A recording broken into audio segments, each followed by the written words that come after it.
ఓ వేడుకకు వెళ్లి వస్తున్న కుటుంబం మీదికి లారీ మృత్యు రూపంలో వచ్చింది. కాసేపట్లో ఇంటికి చేరాల్సిన కుటుంబం జీవితాల్ని చిదిమేసింది. హైదరాబాద్లో గత రాత్రి జరిగిన రోడ్డు ప్రమాదం ఓ కుటుంబాన్ని పొట్టన పెట్టుకోవడం అందరినీ కలిచివేసింది.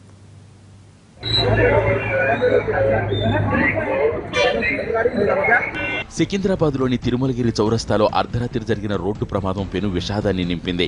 జీహెచ్ఎంసీ లారీ బ్రేకులు ఫెయిల్ అవడంతో అదుపు తప్పింది. ఓ మోపెడ్తో పాటు మరో బైక్ను ఢీకొట్టింది.